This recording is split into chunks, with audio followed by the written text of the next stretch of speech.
You, John Fitzgerald Kennedy, do solemnly swear I, John Fitzgerald Kennedy, do solemnly swear that you will faithfully execute the office of President of the United States that I will faithfully execute the office of President of the United States and will, to the best of your ability, and will, to the best of my ability, preserve, protect, and defend the Constitution of the United States. preserve, protect, and defend the Constitution of the United States. So help you God.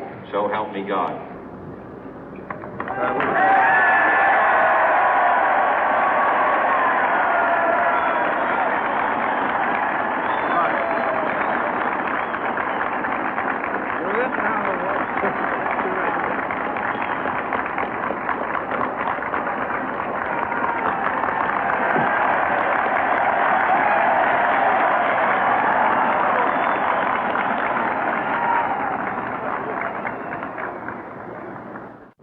Vice President Johnson, Mr. Speaker, Mr. Chief Justice, President Eisenhower, Vice President Nixon, President Truman, Reverend clergy, fellow citizens.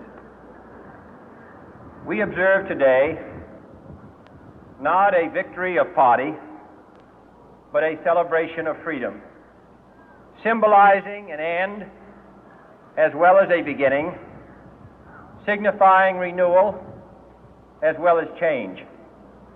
For I have sworn before you and Almighty God the same solemn oath our forebears prescribed nearly a century and 3/4 ago. The world is very different now, for man holds in his mortal hands the power to abolish all forms of human poverty and all forms of human life. And yet the same revolutionary beliefs for which our forebears fought are still at issue around the globe. The belief that the rights of man come not from the generosity of the state, but from the hand of God. We dare not forget today that we are the heirs of that first revolution. Let the word go forth from this time and place to friend and foe alike that the torch has been passed to a new generation of Americans born in this century, tempered by war, disciplined by a hard and bitter peace, proud of our ancient heritage, and unwilling to witness or permit the slow undoing of those human rights to which this nation has always been committed and to which we are committed today at home and around the world.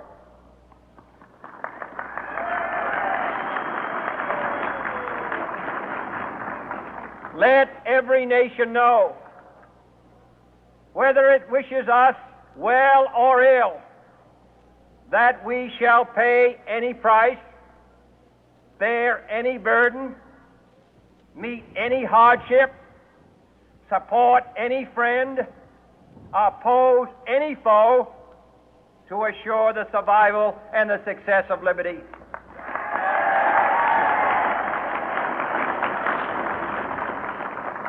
This much we pledge and more.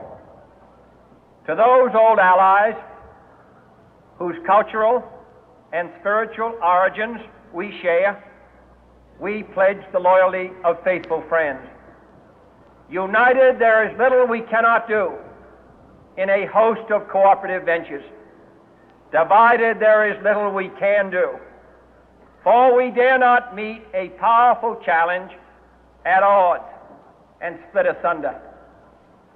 To those new states whom we welcome to the ranks of the free, we pledge our word that one form of colonial control shall not have passed away, merely to be replaced by a far more iron tyranny. We shall not always expect to find them supporting our view, but we shall always hope to find them strongly supporting their own freedom, and to remember that in the past, those who foolishly sought power by riding the back of the tiger ended up inside.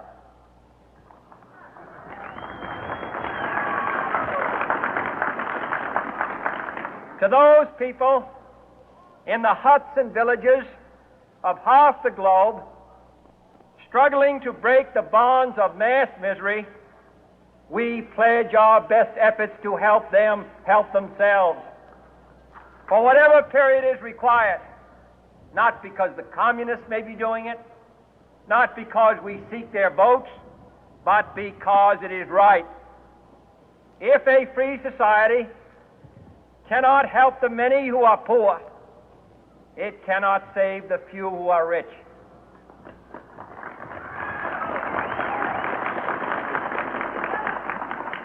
To our sister republics south of our border, we offer a special pledge to convert our good words into good deeds, in a new alliance for progress, to assist free men and free governments in casting off the chains of poverty.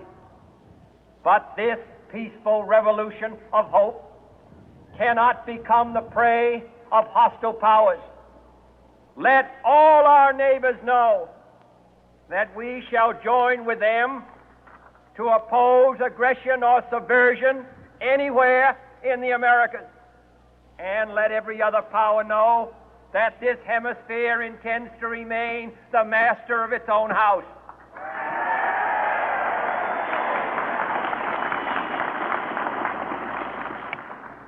To that World Assembly of Sovereign States, the United Nations, our last best hope, in an age where the instruments of war have far outpaced the instruments of peace, we renew our pledge of support to prevent it from becoming merely a forum for invective, to strengthen its shield of the new and the weak, and to enlarge the area in which its writ may run. Finally, to those nations who would make themselves our adversary, we offer not a pledge, but a request that both sides begin anew the quest for peace.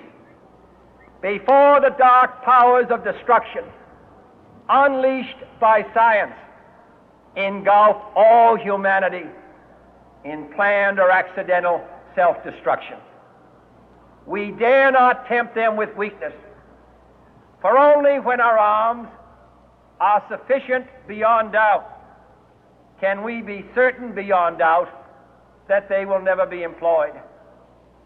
But neither can two great and powerful groups of nations take comfort from our present course, both sides overburdened by the cost of modern weapons, both rightly alarmed by the steady spread of the deadly atom, yet both racing to alter that uncertain balance of terror that stays the hand of mankind's final war.